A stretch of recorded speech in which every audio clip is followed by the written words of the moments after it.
Bwana hujambo na karibu sana mwana michezo kwa ajili ya kuzungumza masuala mbalimbali ya kimichezo pamoja na burudani ambayo yamepewa nafasi ama yamepewa uzito kwenye siku hii ya leo. Ikiwa ni tarehe 1 ya mwezi wa kwanza ya mwaka 2026, tunakutana tena wana michezo kwenye jukwaa letu hili kwa ajili ya kuendelea kupeana taarifa, kwa ajili ya kuendelea kuhabarishana mambo mbalimbali ya kimichezo pamoja na burudani ambayo yanaendelea hapa nchini Tanzania. Lakini nikusihi tu kwa wewe ambaye unatufuatilia, kama bado haujasubscribe channel yetu ya Msuya Online TV, basi hakikisha unatembelea ukurasa wetu huu na una subscribe, una like video zetu, una share pamoja na kucomment kwa kile ambacho unakitazama. Jambo kubwa ambalo tunalizungumzia ama jambo ambalo tunalijadili kwenye siku hii ya leo ni kuhusiana na tetesi za usajili ambazo zinaendelea hapa nchini Tanzania.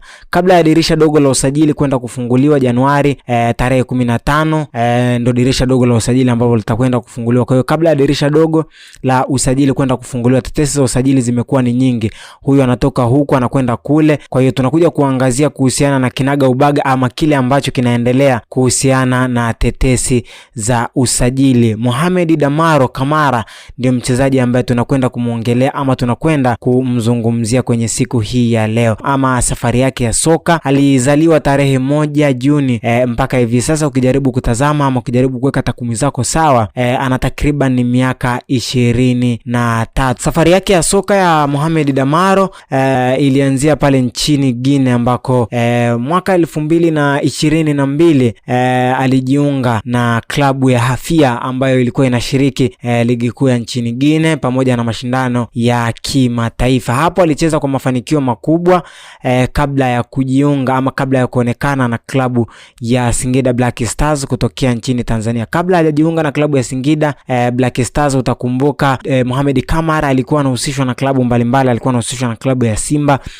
kutokana na kiwango chake katika klabu ya Hafia. Lakini nikujuze tu kabla ya kujiunga na Hafia, Mohamed Kamara bwana alikuwa anacheza katika klabu ya Milo FC ambako huko alicheza napo kwa mafanikio makubwa kabla ya kujiunga na klabu ya Hafia. Sasa baada ya kujiunga na klabu ya Singida Black Stars ya hapa nchini Tanzania, kwa sababu alijiunga na Singida Black Stars tarehe 27 Julai mwaka 2024. Hapo ndio rasmi Mohamed Damaro Kamara alijiunga na klabu ya Singida Black Stars kwenye msimu wa mwaka 2024 2025. Ulikuwa ni msimu wa mafanikio ama ulikuwa ni msimu mzuri sana kwa Mohamed Damaro. Hapo alicheza kwa mafanikio zaidi. Katika msimu huo alicheza zaidi ya mechi 20 kwenye NBC na alikuwa na kiwango bora katika msimu mwaka 2024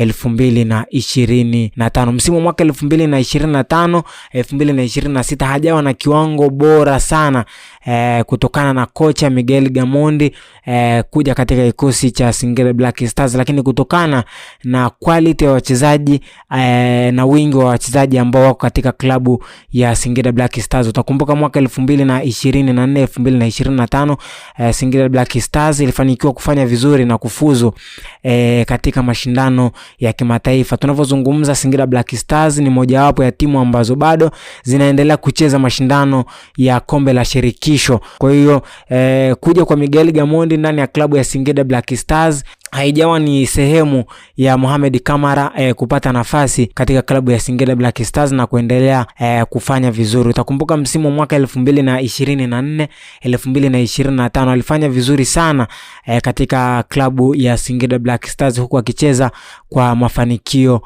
makubwa sana. Sasa unaweza ukajiuliza ni kwa nini klabu ya Dar es Salaam Young Africans inamhitaji Mohamed Damaro Kamara. Klabu ya Young Africans inaonyesha jitihada kubwa sana za kumsajili kutokana na kile ambacho alikifanya kwenye msimu wa mwaka 2024 2025. Performance yake kiwanjani ilikuwa ni nzuri, namna ambavyo alikuwa anacheza katika eneo offensive midfielder. Ni mchezaji ambaye anaonekana ana kiwango cha hali ya juu, licha ya kwamba ana uwezo wa kucheza tofauti na nafasi ya defensive midfielder, lakini kwa msimu tu ambao alicheza katika eneo la defensive midfielder midfielder, basi alionekana kuwa na performance ya hali ya juu. Kwa takwimu ambazo ninazo, alicheza zaidi ya mechi 20 kwenye msimu mwaka 2024 2025, huku akifunga bao moja pamoja na kutoa assist moja. Kadi za njano alifanikiwa kupata kadi za njano 8, lakini kadi nyekundu hakufanikiwa kupata kadi nyekundu yoyote. Kwa hiyo utajaribu kutazama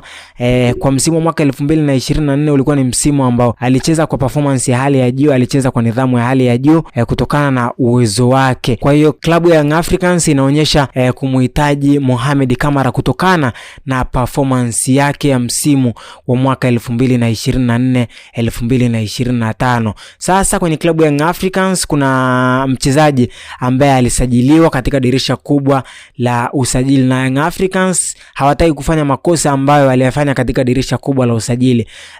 Musa Bala Conte ni mchezaji ambaye alikuja kwa ukubwa zaidi ama alitikisa katika ile dirisha kubwa la usajili kipindi ambapo wanasajiliwa. Utakumbuka Khalid Aucho ndio msimu ambao Khalid Aucho yeye aliondoka kwenda katika klabu ya Singida Black Stars. Kwa hiyo ujio wa Musa Bala Conte ndani ya klabu ya Young Africans ulikuwa ni ujio wa kureplace nafasi ya Khalid Aucho ambaye yeye alikwenda kujiunga na klabu ya Singida Black Stars. Tangu ajiunge na klabu ya Yanga hajawa na msimu mzuri na hajawa chaguo la kwanza la kocha. Utakumbuka amejiunga na Young Africans akawa sio chaguo la kwanza la kocha. Romain Folz amefundisha Young Africans lakini hajawa chaguo la kwanza. Kwa hiyo toka Musa Bala Conte amejiunga na kikosi cha Dar es Salaam Young Africans hajawa na kiwango kizuri sana na hajawa chaguo la kwanza kwenye baadhi ya makocha ambao wamepita kwenye hivi vilabu. Kwa hiyo Young Africans kutokana na performance tu ambayo ameonyesha Musa Bala Conte wanatafuta mrithi ambaye atakuja kuchukua nafasi hiyo. Utakumbuka msimu wa mwaka 2025 2026 ulipoanza tu, Azizi Andambwile alionekana ndio mchezaji ambaye alikuwa akipewa nafasi kubwa sana chini ya kocha Romain Folz, lakini baada ya hapo, baada ya ujio wa Pedro Goncalves ndani ya klabu ya Young Africans kumekuwa kuna mabadiliko makubwa kwenye kile kikosi ambacho kilikuwa kinafundishwa na Romain Folz pamoja na Pedro Goncalves. Kwa hiyo Young Africans wanahitaji huduma ya Mohamed Damaro Kamara kutoka katika klabu ya Singida Black Stars. Kwenye msimu wa mwaka 2025 2026 Damaro hajawa na kiwango bora, lakini kutokana na performance ambayo alionyesha kwenye msimu wa mwaka 2024 2025 ndio performance ambayo Young Africans wanaamini kuna kitu anaweza akakionyesha kwenye msimu huu wa mwaka 2026 ambao bado unaendelea. Utakumbuka Young Africans wao katika michuano ya klabu bingwa barani Afrika, huko napo wanaendelea kufanya vizuri, lakini kwenye msimamo kwenye ligi kuu soka Tanzania bara bado kuna mechi nyingi ambazo hawajazicheza, lakini kwenye Mapinduzi Cup ambayo yameshaanza hivi rasmi. Kwa Young Africans wanahitaji mtu ambaye atakuwa active kwenye eneo la defensive midfielder akienda kutumikia katika eneo hilo. Unaweza kujiuliza nafasi yake ni ipi sasa yeye endapo atajiunga na klabu ya Young Africans. Ukijaribu kutazama eneo la defensive midfielder, Azizi Andambwile alionekana kucheza katika nyakati tofauti. Duke Abuya ambaye yeye haswa alikuwa anacheza katika namba 8, lakini mara kadhaa alikuwa anacheza katika namba 6. Kwa hiyo utajaribu kutazama kuna ugumu wa yeye kuingia moja kwa moja kwenye kikosi cha Young Africans, lakini kwa performance yake na kwa uwezo wake kwa klabu ambayo alitokea Singida Black Stars kuna uwezekano mkubwa wa yeye kuja na kupata nafasi, licha ya kwamba kutakuwa kuna ugumu kutokana na quality ya wachezaji ambao wako katika klabu ya Young Africans. Inaelezwa kwamba kutakuwa kuna mapishano baina ya Musa Bala Conte pamoja na Mohamed Kamara, kwa sababu Young Africans wanaonyesha jitihada ama nia ya kumhitaji Mohamed Kamara. Kwa hiyo kutakuwa kuna mabadilishano baina ya Musa Bala Conte kwenda katika klabu ya Singida Black Stars na Mohamed Kamara kuja katika klabu ya Young Africans. Basi usahau kusubscribe channel yetu ya Msuya Online TV kwa ajili ya kuendelea kujipatia taarifa mbalimbali za kimichezo pamoja na burudani.